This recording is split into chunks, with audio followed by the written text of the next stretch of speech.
Il est un pionnier, une légende vivante de la musique burkinabé. Surnommé Moussa CVD, il est le tout premier producteur d'artistes en haute volta actuel au Burkina Faso. Depuis plusieurs années, il a accompagné, conseillé et façonné des carrières, collaborant avec les plus grands noms de la scène musicale. Aujourd'hui, il nous ouvre les portes de son parcours entre souvenirs, anecdotes et regards sur l'avenir de la musique. Dans ce numéro, nous partons à la rencontre de Monsieur Moussa Joseph Ouedraogo, une mémoire vivante du patrimoine musical. Bonsoir, Monsieur Ouedraogo. Bonsoir. Et merci de nous ouvrir vos portes aujourd'hui. D'accord, avant de débuter notre émission, nous allons d'abord parler de Moussa Ouedraogo. Qui est Moussa Joseph Ouedraogo? Bon, je m'appelle Ouedraogo Moussa Joseph. Mon petit nom dans tout le pays, c'est Moussa CVD pour me retrouver, quoi. Okay. Voilà, c'est Moussa CVD. Alors, j'ai commencé la production des disques là en 1967. Voilà, c'était assez difficile, hein, les tout débuts là. Il fallait trouver des adresses à l'extérieur pour pouvoir commander. Au début, je commandais un petit carton de 10-20 disques. Et après, ça grandit. Et je ne pouvais plus contenir maintenant mes clients, puisque les demandes étaient tellement chaudes. Donc, on était obligé de suivre la cadence des clients. Ok. Voilà. D'accord. Monsieur Ouedraogo, avant de parler de la production, nous allons d'abord parler de vous. Qui est Monsieur Ouedraogo avant d'être producteur? Bon, Monsieur Ouedraogo, c'est un petit postier. Voilà, je travaillais à la poste. Et après, je me suis renseigné un jour là, avec des amis instituteurs de blues qui aimaient la musique, et ils commandaient au début. C'est par leur trichement d'ailleurs que j'ai commencé à me jeter dans la production. Pas la production d'abord, Okay. à la vente même des disques. Les disques, ok. Voilà, les instituteurs de blues, on faisait nos surprises parties. Donc, vous avez été d'abord Avec vendeur ça, de disques? Non, oui, on faisait nos surprises parties à Bilbambili, actuelle cité en Troie. Alors, avec des petits copains, tout ça, bon. Donc, les gens commandaient les disques en France, à l'extérieur, n'importe où. Et ça venait, et c'est avec ces nouveautés-là qu'on faisait nos surprises parties. Et j'ai commencé à me lancer dans la discothèque à partir de là. Voilà, à partir de là, j'ai piqué les adresses et j'ai commencé à commander 2 cartons, 3 cartons. Et ça a commencé à grandir. Et je me suis retrouvé avec une grande discothèque en face, à côté de Sankariare, là. J'étais installé là-bas. Et pendant que je vendais mes disques, alors je pouvais vendre 500 000 par jour. Alors ça marchait comme des petits pains. Hein. Alors, et un jour, il y a Salambéré là, que j'ai découvert, qui est venu. Je ne savais même pas que c'était un artiste. Il m'a demandé de le produire. Bon, moi je ne savais même pas comment on produisait les artistes. Je lui ai dit de repartir et de revenir le lendemain. Alors j'ai appelé mes amis en France où je commandais les disques. Et ces amis maintenant m'ont guidé. Ils m'ont dit, que tu peux l'enregistrer et nous envoyer la cassette. Comme ça, nous, on va préparer la maquette. Et à partir de la maquette, on te renvoie ça. Ils m'ont donné un montant à payer là-bas. Bon, je n'ai pas discuté. Et comme c'était le tout début, donc j'ai pris la cassette et ils m'ont dit de prendre leur maquette là et aller soit à Abidjan ou à Cotonou. Il y avait 2 usines de pressage. Donc je me suis rendu à Cotonou d'abord, aller presser les disques. Je profitais des week-ends même pour aller presser les disques. Voilà. Donc, quand j'ai produit les disques, il fallait les ramener et trouver des pochettes. Je n'avais pas de pochette pour mettre ces disques-là. Donc, je me suis adressé à la Presse africaine, c'était la seule imprimerie à l'époque. Hein. L'imprimerie de la mission catholique. Là. Alors, eux, ils m'ont dit de trouver un photographe qui allait prendre les photos de l'artiste. Alors, dès que j'ai trouvé le photographe il est toujours vivant, c'est Ouedraogo Romain. C'est lui qui était mon photographe. Donc, lui, il prenait les photos. Et à partir des photos, là, maintenant, je renvoie ça à l'imprimerie. Alors, on met le portrait du bonhomme. Et les disques à Morée, là, j'avais des difficultés aussi pour traduire ça derrière la pochette, là. Donc, je me suis adressé au tout premier avocat noir qui est venu remplacer le blanc en Haute-Volta. C'est Maître Passeré, Titenga. C'est lui qui a remplacé le blanc au palais. Donc, maintenant, les dédicaces, là, je me suis adressé à Maître Passeré et c'est lui qui traduisait les trucs en moré. Voilà, tu as vu, il a signé ici, Maître Passeré. Et quel était le titre de la chanson, de la première production que vous avez fait? Quel était le titre de cette chanson? Non, le titre, là, c'était le truc de Bayiri, là, de Salambéré. Voilà. Bayiri à Nogo et tout ça, là. Bon. C'est ça le titre de la première production. Voilà, donc, bon, là, on n'avait pas besoin de faire la traduction parce que c'était déjà... je n'avais pas pu contacter Maître Passeré pour ça. Quand c'est compliqué, c'est vraiment de l'arler là-bas. Avocat là, alors à Morée, là, vraiment, on n'arrivait pas à traduire ça. C'est lui qui nous aidait à faire ça. D'accord. Donc, après ça, j'ai vu qu'il fallait associer la discothèque avec un orchestre. Alors, pour les animations. Donc, on sortait, on partait, on a couvert tout le pays avec Georges Ouedraogo qui est arrivé. Tous ces concerts-là, dans toutes les provinces, c'était avec lui. D'accord. Et l'orchestre a grandi après parce que, bon, il fallait faire venir les artistes internationaux. Donc, on a reçu Aïcha Koné à la Maison du Peuple ici, François Louga, et c'est mon orchestre CVD qui l'avait accompagné. Et il y a Elvis Kemayo père, lui, on a reçu Kemayo ici. On a encore reçu André-Marie Tala du Cameroun, là, qui est venu, l'aveugle, là. Il est venu avec sa femme, tout ça. Bon, on les a accompagnés à la Maison du Peuple. Et parmi tous ces artistes avec qui vous avez travaillé, c'est lequel qui vous a le plus marqué? Bon, en matière de production ou quoi? Oui. Ouais, c'est Amadou Balaké, vraiment. Pourquoi? Ces disques-là marchaient comme des petits pains. Voilà, Amadou Balaké, vraiment. Paix à son âme. Sinon, ces disques-là marchaient beaucoup. Oui. Et sinon, les artistes que j'ai eu à produire, il y a chose, il y en a, la liste est longue. Oui. Il y a professeur Meda Francis, il y a Nabolé Guillaume Oumar, paix à son âme, lui il est décédé aussi. Il y a, on a produit même Kaboré Auger. Et quelles sont les difficultés que vous avez rencontrées lors de la production? Je sais qu'il y a eu pas mal de difficultés. Mais les difficultés qu'on a rencontrées, c'est ça justement. Donc, dès que j'ai démarré la production, alors vraiment la liste était longue. On venait me bousculer comme ça. Maintenant, bon, c'était vraiment le hasard. Je me suis jeté maintenant par-ci, par-là. Il y a un artiste où tu peux produire 1000 disques et tu n'arrives même pas à vendre ça. Et à l'époque, les disques coûtaient combien? Bon, ça coûtait dans les 300, 400 et après 500. Ça, c'est les 45 tours, les tout petits disques là. Maintenant, les 33 tours là, on les vendait à 2000, 2500 comme ça. Ouais, maintenant, bon, après, ça remontait jusqu'à 6000, bon, et ainsi de suite. C'était là comme ça. D'accord.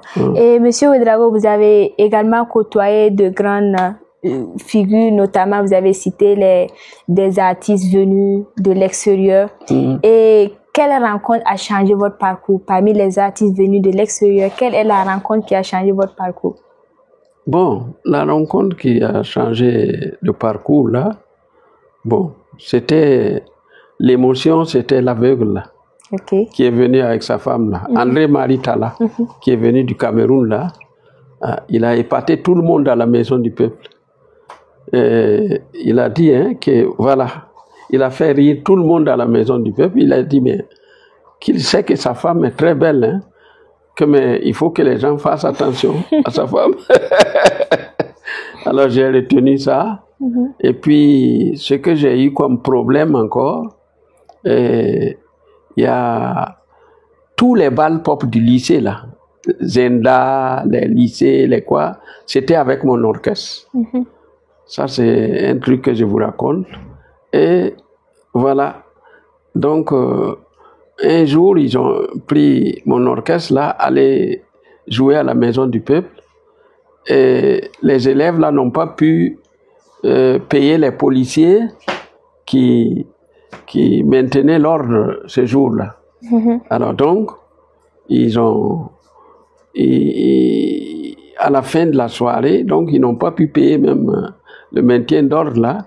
Et les policiers m'ont appelé qu'ils ont arrêté ils sont menottés. Donc il faut que je vienne parce qu'il y a la facture de mon orchestre aussi. Oui. Donc je suis parti, j'ai trouvé les policiers, tout ça. Bon. Et donc les policiers m'ont dit qu'ils n'ont pas pu les payer. Et ils les ont menottés, ils vont les amener au commissariat. J'ai dit non, pourquoi? J'ai dit, mais moi je peux vous payer votre note. Moi j'ai payé ça. Et j'ai dit, l'orchestre, comme c'est mon orchestre, il faut libérer les enfants. Et lors de la Révolution, quelle est la plus grande prestation que votre orchestre a eu à jouer? La plus grande prestation? La plus grande prestation, je te dis que bon, on a eu tellement de soirées que je ne me rappelle même plus. Voilà. Est-ce que vous avez participé à la SNC? Oui, on a participé au truc. Je suis allé à chose en 1977. Ils m'ont invité au festival de musique et de danse du monde entier à Lagos. Donc je suis allé en 77. Il y avait plein d'orchestres. C'est là-bas que j'ai découvert l'abbé Robert Ouedraogo, qui est venu avec sa troupe. Et dès qu'il s'est présenté, à sa première sortie, il a épaté tout le public avec sa chorale là. Nabasanum. Voilà, Nabasanum là. Donc quand on est revenu à Ouaga, il est venu demander à ce que je puisse le produire. Je l'ai produit 2-33 tours. Le tout premier là, c'est Nabasanum là. C'est ça qu'on utilisait, le plus célèbre là, de ces disques. C'est ça qu'on utilisait dans les églises, les mariages, les baptêmes et tout. Ok. Ouais. Et vous avez également été le tout premier producteur au temps de la Révolution. Oui. Qu'est-ce que ça vous fait de savoir que vous avez été le tout premier producteur au temps de la Révolution? Quelle est la fierté que vous ressentez lorsque vous asseyez un peu, que vous imaginez au temps de la Révolution, il n'y avait pas autre producteur que vous. Qu'est-ce que ça vous fait? Bon, ma production là, c'était avant même la Révolution. C'était avant la Révolution. Paix à son âme, le défunt président, Thomas Sankara, venait acheter. C'était un de mes meilleurs clients, les disques là. Il achetait ça beaucoup. Et il arrivait souvent, quand mes musiciens la répètent comme ça, il peut venir prendre la guitare, grincer et repartir. Ce qui veut dire qu'il aimait tellement la musique. Oh, oui. En tout cas, et la Révolution est venue après nous appuyer maintenant. Voilà.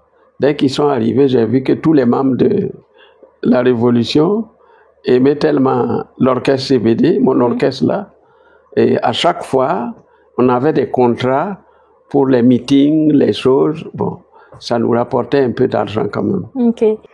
D'accord, Monsieur Ouedraogo, vous avez tantôt parlé du capitaine Thomas Sankara. Et que représente Thomas Sankara pour vous? Selon vous, si on vous demandait de parler un peu de cet homme, qu'est-ce qu'il représente pour vous? Bon, il représente pour moi, c'est plus qu'un ami. Hein. Et il est de Téma et moi je suis de Tinslambo. On est des voisins même. Okay. Tu vois, il y a d'abord ça.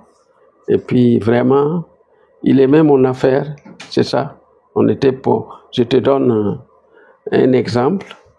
Par exemple, quand on installait les gens à la Cité en Troyes, le tout premier magasin, là où il y a Big Bazar, c'était j'ai demandé à voir le tout premier magasin. Il s'est déplacé lui-même pour venir voir le centre de gestion et on m'a attribué ça. Voilà. Donc c'est pour dire quand même, c'est un ami. Sinon, je ne pouvais pas avoir ça. C'est ça. Donc, il était un président à la disposition. À la disposition de tout la le monde. Population voilà. Et tout. Voilà. Il n'y a pas de que c'est ton ami, c'est ton quoi. C'est l'injustice là qui n'aime pas. Voilà. S'il voit qu'on est en train de piétiner quelqu'un, il est prêt à laisser son boulot et aller régler le problème. Est-ce que vous avez une anecdote particulière sur lui? Bon, l'anecdote, bon. Vous n'en avez pas? Non, bon, ça, comme il était fréquent à ma discothèque, quand même on causait, bon. Des fois, il arrivait que je partais à son bureau même, le voir, voilà. D'accord, Monsieur Ouédraogo, si vous devez comparer la production au temps de la Révolution à nos jours, qu'est-ce que vous pouvez dire de cela? Ah, c'est le jour et la nuit. Le jour et la nuit, pourquoi? Bon, quand nous, on fermait la discothèque pour les cassettes, c'est les cassettes qui sont venues nous renverser. Je me suis retrouvé avec près de 500 millions de disques dans la maison que je ne pouvais plus vendre. Maintenant, vous parlez de la nouvelle technologie, vous parlez de clés US, de quoi nous, on ne connaît pas tout ça. Voilà. Voilà. Sinon, avant, c'était pas facile quand même. Mais comment est-ce que vous trouvez l'évolution de la musique de nos jours? Bon. Contrairement à votre époque, à l'année de la Révolution. Bon, vraiment, ça n'a rien à voir. Hein. C'est le jour et la nuit. Parce que ils ont des rythmes bizarres que nous, on ne maîtrise pas. Hein? Alors, donc, vous pensez que la musique au temps de la Révolution, les musiques du moins au temps de la Révolution sont meilleures que nos musiques. Bon, je ne peux pas dire, je ne peux pas apprécier. Hein? Non, mais en tant que producteur, vous pouvez faire une comparaison puisque vous avez été producteur au temps de la Révolution et vous voyez aujourd'hui ce qui se passe dans la production. Vous pouvez essayer de faire une petite comparaison. Bon, ça ne se compare même pas. C'est le jour et la nuit. Parce que ils ont des appareils plus perfectionnés hein, que nous. Et vraiment, avec 2 ou 3 personnes, on peut monter un orchestre. Or, avant, nous, on était 15, 20. Hein, chacun avait l'instrument ici, tumba, batterie, et choses. Or, bon, maintenant, ça s'améliore de jour en jour. Quoi. Et de façon pratique, comment se passe la production? Si vous allez décrire un peu de façon pratique la production, comment ça se passait au temps de la Révolution? Ça, c'était un peu difficile hein, au moment de la Révolution. Là. C'était un peu dur quand même. Oui. Puisqu'on n'avait même pas d'appareil d'enregistrement. On n'avait rien. Il fallait se référer à la radio rurale pour avoir les appareils. Bon. Ou bien aller louer des chambres climatisées pour pouvoir enregistrer les artistes. Bon, on a fini par aller à l'extérieur. Hein. Je partais à Accra, par exemple. Il y a les morceaux d'Amadou Balaké, c'était à Accra qu'on est parti louer un studio avec tout l'orchestre CVD. On a pris un car, aller faire ces enregistrements là-bas. Parce qu'il n'y avait rien de performant ici pour pouvoir répondre. Et pour produire un artiste à l'époque, combien est-ce que ça coûtait pour produire un artiste, un seul artiste? Bon, il n'y avait pas de contrat comme ça. On s'entendait sur le morceau. Le bonhomme peut te dire de donner 1 million, que lui ne veut pas les histoires de 10%, de quoi, de ristourne après. Hein? Il peut te donner un morceau, il dit bon, c'est 1 million, donne-moi le million. Alors c'est bye bye, chacun, on se dit au revoir et puis c'est terminé. Maintenant, tu peux aller presser le disque Bon, c'était la loterie, hein. Ok. Tu peux aller presser le disque, bon, tu n'arrives même pas à vendre 10 disques même, tu vois. Et dans toute votre carrière de producteur, qu'est-ce qui vous a le plus marqué? Quand vous vous asseyez et que vous essayez de revoir un peu depuis la Révolution à nos jours, vous avez été producteur, qu'est-ce qui vous a le plus marqué? Bon, ce qui m'a marqué, c'est quand tu as besoin d'enregistrer un artiste, il faut réunir tous les musiciens. Ça m'a marqué. Donc, il faut se lever à 4 heures, 5 heures du matin, tourner de porte en porte pour réunir les musiciens. Et maintenant... En ce moment, il n'y avait pas les téléphones, il n'y avait pas de portable, il n'y a rien. Il faut aller taper les portes à 4 heures, 5 heures du matin. Tu vois ma souffrance. Hein? Donc, c'est comme l'orchestre, là, quand on nous invite, par exemple, à Bobo. On doit aller par train. Le train n'attend pas. Donc, moi, je me lève à 4 heures du matin, bon, de porte en porte, je les réunis pour aller au truc, à la gare. C'est comme ça. Et puis, tu sais, leurs petits trucs là, ils sont compliqués. Je me rappelle une fois, il y a le vieux Maurice Yambego, notre premier président, qui nous a invités au Toulourou, par exemple. Donc, maintenant, quand on amène l'orchestre, le vieux nous a payé 300 000 et il a payé 300 000 francs à Georges. Donc, les musiciens ont préparé un coup à partir de Ouaga que moi je n'étais même pas au courant. Donc, ils se sont dit, chaque fois quand mon ami Georges, paie à son âme, hein, il prend ses sous, il ne paye même pas un paquet de cigarettes pour eux. Tu as vu? Donc, ils ont préparé un bon coup pour aller à Koudougou. Et moi, je n'étais pas au courant. Donc, le vieux Maurice était devant sa piscine et ils ont commencé le morceau de Georges Ouédraogo. Alors, ils ont dit « Mounan Fika, Mounan Fika » et les musiciens ont raccroché tous les instruments et puis ils étaient là arrêtés. Moi, je ne comprenais rien.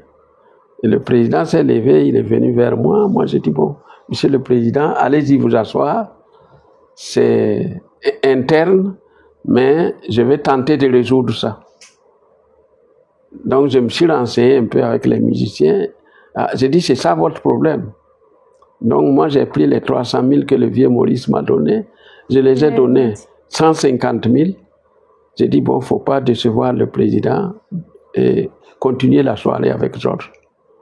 Voilà. C'est des caprices comme ça qui m'ont tellement marqué avec les musiciens. Et une fois, on est reparti à Kaya.